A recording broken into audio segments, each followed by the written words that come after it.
Gue tulis di blog gue yang katanya gue berharap orang baca itu bisa bilang gue hebat udah menyelamatkan rakyat tersebut, tapi yang ada juga isinya kenapa lo bego banget gitu katanya. Gue nulis blog gue dan lama-lama waktu itu ada orang bilang ke gue, Radit, kenapa nggak lo print semua blog lo dan lo kasih ke penerbit apapun. Gue kira ke penerbit, waktu itu gue anaknya pemalu banget, temen gue bilang, lo tuh harus ngotot pas datang ke penerbit, lo harus bilang bahwa naskah lo layak terbit. Gue datang ke penerbit waktu Gagas Media, gue datang gue ngotot banget, muka gue keras gitu datang. Gue gedor pintu, buka. Ada apa mas? Saya menerbitin naskah, gue bilang. Naskah apa? Naskah ini mas, kambing jantan. Saya bilang, di sini nggak nerbitin buku ternak. Dia bilang, bukan tentang ternak, ini naskah saya kambing jantan.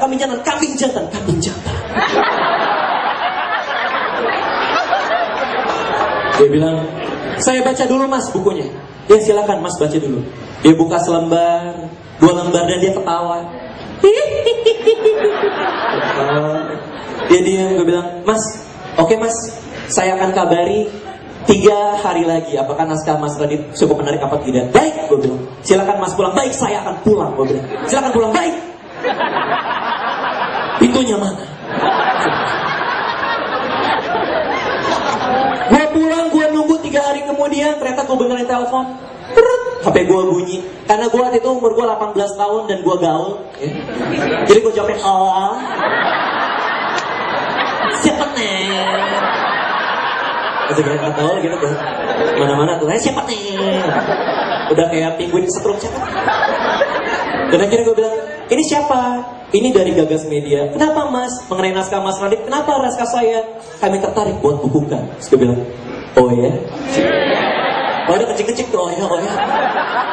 Tapi hanya ada satu masalahnya mas Radit. Apa? Dengarkan ini baik-baik, saya tidak akan mengulanginya lagi. Apa mas? Mas Radit harus datang ke Plaza Senayan lantai 1 butik kafe, ketemu dengan senior editor kami, dan di sana akan benar-benar ditentukan apakah naskah mas Radit benar-benar akan jadi terbit atau tidak. Mengerti? Mengerti mas? Mengerti mas? Tut, dia gak ngomong apa-apa langsung ditutupin. 3 detik kemudian dia telepon, maaf mas, kepencet. Gak apa-apa gue bilang. Gak apa-apa. Saya bilang kenapa tadi? Udah kepencet. Kaget, saya juga kaget dia bilang udah kepencet. Kita tombolnya salah kali, kita tombolnya bener mas, udah dibawa ke tukang HP belum?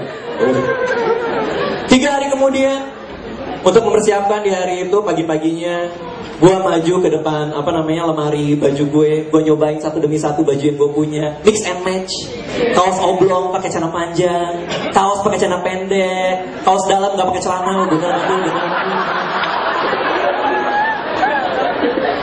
Di hari itu tuh kan gue datang, gue bawa naskah gue jalan, gue nyari mana senior editor yang akan nemuin gue liatin. Pas gue lihat ternyata senior editornya baik banget, dia agak jenggotan, dia bilang, Radit sini. Tapi ada satu kesalahan fashion yang dilakukan hari itu. Dia pakai baju you can see dengan bulu ketek yang merambat. Demi Tuhan teman-teman, itu bulu ketek terindah yang pernah saya lihat. Dari kejauhan tuh kayak kipas hitam tuh. Kalau ketemu di tanah lapang ada angin, kebawa angin, lepek, turunin saya, ya mas turunin. Gue berdiri paling pojok, ada 2 penulis lain hari itu. Ada 3 penulis hari itu, ada gue, Dila, sama satu cowok. Dipanggil satu-satu. Dila berdiri, iya mas. Duduk, iya mas. Naskah kamu bagus. Tapi gimana mas? Ada yang kurang, apa yang kurang? Dia gebrak meja, ada yang kurang. Tidak jadi terbit, kamu pulang. Gue deg-degan, gimana nih? Kamu berdiri, Dila, iya mas. Duduk, iya mas. Naskahnya gimana mas? Naskahnya bagus. Tapi, oke. Dia gebrak meja, dia terbitin, dia gini. Terbit. Dia bilang, lepek. Pas gue dipanggil, Raditya berdiri, iya mas. Duduk, iya mas. Sikap lilin, iya mas. Gue sikap lilin. Naskah kamu, kenapa naskah saya mas? Naskah kamu, iya gebrak. Kenapa mas? Terbit, dia bilang. Makasih mas, kena mata, aku buta mas, kena mata. Berdarah. Gue pulang ke rumah, gue nungguin kapan buku gue akan masuk ke toko buku. Gue nunggu selama sebulan gak ada kabar, 2 bulan gak ada kabar, 3 bulan, akhirnya gue ditelepon, Radit, buku kamu yang berjudul Kambing Jantan sudah ada di toko buku. Gue jerit kesenengan, yeay, gue lempar HP-nya, yeay, gue lari keluar rumah, gue balik lagi, gue ambil HP, kenapa gue lempar? Gue taruh HP gue lari ke Gramedia Pondok Indah Mall waktu itu. Gue cari mana buku gue, di tumpukan buku baru nggak ada. Gue cari di bagian buku novel juga nggak ada. Gue bersimpuh, jangan-jangan di buku ternak. Gue tanya mas, ada kambing jantan nggak? Di sini kita jualan kambing bego, bukan? Buku saya berjudul Kambing Jantan. Oh iya, kayak saya tahu. Dia datang tau kan, ada apa namanya, kalau di Gramedia suka ada komputer-komputeran gitu kan. Dia maju ke komputer, dia cek kambing jantan namanya siapa, Raditya Dika. Kambing jantan Raditya Dika. Oh ada mas, ada stoknya ada 15. Bawa saya ke sana mas. Baik mas, ikuti saya, dia bilang. Dia mau ngobor gitu gitu. Nekelan. Mas panah, ada naga, saya panah mas. Habis itu kita naik kelang, kita turun di tumpukan buku gue lihat. Ada satu hal yang mengganggu gue, kenapa? Karena gue merasa diskriminatif banget ya, karena buku gue itu ya, dibandingin buku-buku baru yang lain. Buku-buku baru yang lain itu ditaruh di rak, semuanya disusun rapi. Buku gue taruh mana? Ditaruh di lantai, digeletakkan begitu saja. Gue ngeliat buku gue, kasihan mereka nanti masuk angin. Dan bener di senawa, gue kerokin. Kasihan kamu, kasihan. Gue datengin, wah ini buku gue ciumin, oh ya ampun gue sentuh pingsan gitu. Buku gue. Hari itu gue berharap ada orang yang beli buku gue. Tapi sampai tokonya tutup, ternyata gak ada yang beli. Ada satu orang datang ke tumpukan buku gue, dia lihat bentar, dia balik badan. Mungkin pas dia mau ngambil, malaikat sebelah kanan bilang, jangan, baik, jangan, dia pergi. Gue merasa gue harus menjalankan sesuatu supaya buku gue ada yang beli. Jadi tiap kali ada orang datang ke tumpukan buku gue ke sebelahnya, gue buka buku gue senggol, lucu banget bukunya, itu kembali kan, dan tetap nggak ada yang beli. Gue sedih, gue stres setengah mati, gue depresi, gue pulang ke rumah, gue nggak mungkin bisa jadi penulis. 3 hari kemudian di suatu hari Sabtu, gue datang ke toko buku yang sama, gue cek tumpukan buku gue, ternyata udah nggak ada. Gue tanya pramuanya kayak mas buku kambing jantan mana? Oh semuanya sudah habis, sold out hari ini, dia bilang. Gue cek di komputer dari 15 biji, stoknya ternyata jadi 0. Buku gue sold out 3 hari, satu toko buku 15 biji, gue bangga setengah mati. Ada tepuk tangan tuh, kayaknya ada gue yang tepuk tangan.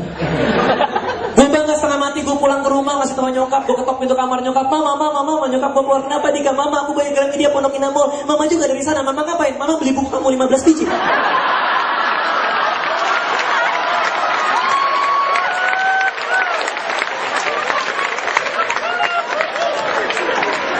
Nyokap gue ngeliatin, Dika, kamu kenapa menangis? Gak apa-apa, aku anak siapa? Kenapa kamu beli? Gue bilang sama nyokap gue, mama kenapa beli buku aku? Jadi kan sekarang gak ada yang beli. Dika, kamu tidak paham marketing. Mama emang paham, mama juga tidak paham. Lalu maksudnya apa? Yang mama lakukan adalah, jadi ini nyokap gue lakukan, setiap ada buku gue baru terbit, dia beli buku gue 15 biji, dia keliling mall, dia nyari ABG yang lagi nganggur, dia datang ke belakangnya, ditepuk pundak ABG-nya. Pak, ABG-nya nengok, apa? Nyokap gue ngeluarin satu buku gue, ditaruh tangan ABG-nya, dia bilang, bacalah, dan dia pergi.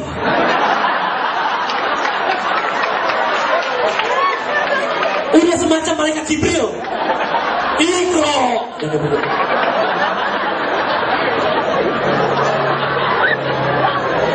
Gue sampai terima email waktu itu, buku gue Babi Ngesot baru keluar, yang buku yang keempat.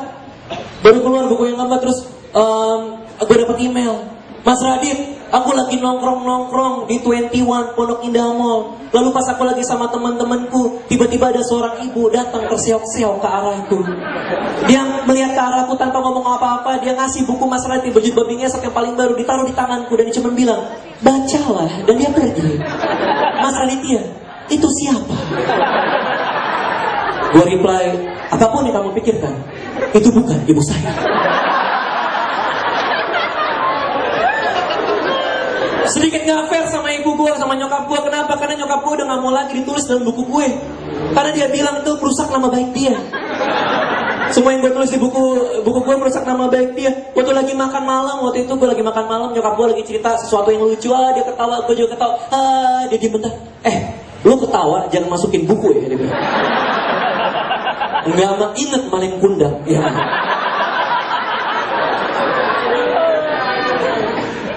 Banyak hal yang sebenarnya gue nggak mau masukin buku, dan gue lagi sedih karena Alfa, kucing Persia gue yang udah 3 tahun bersama gue, sekarang udah kami hibahkan ke rumah nenek karena dia udah nggak asik lagi. Kami semua bingung di rumah karena kita semua lagi nyari jodoh buat Alfa dan gak ada yang mau dia terima. Dia udah 3 tahun ngejomblo, dia cewek dan susah gitu ya. Alfa tetenya 6 kemana-mana jalan-jalan gitu, nyari jodoh susah banget.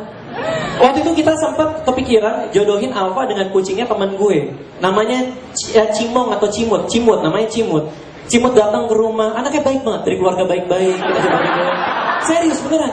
Cimut datang baik-baik, masuk rumah juga assalamualaikum, waalaikumsalam. Cimut silakan, Cimut. Habis sholat tiba-tiba dia.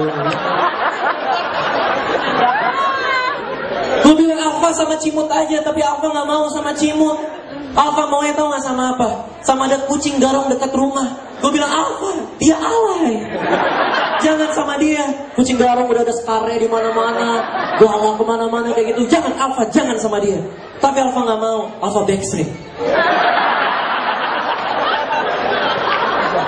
Diam-diam dia pacaran sama si kucing itu. Gue gak peduli sama sekali. Dan akhirnya sampai sekarang ini hari yang hari yang baik banget buat stand up comedy. Gue suka banget sama hype yang sudah ada sekarang ini. Mudah-mudahan tetap terjaga ya. Karena gue masih ingat banget pertama-tama gue stand up. Waktu itu gue nyoba pas lagi talk show, yang datang cuma 5 orang. Tapi ternyata tau gak, 5 orang itu kemana-mana gue stand up mereka ngikut. Jadi gue udah punya pendengar setia. 5 orang itu gue masih hafal sampai sekarang. Ada bokap, ada nyokap, ada ibu. Terima kasih. Hidup dan jaya stand up comedy. Terima kasih.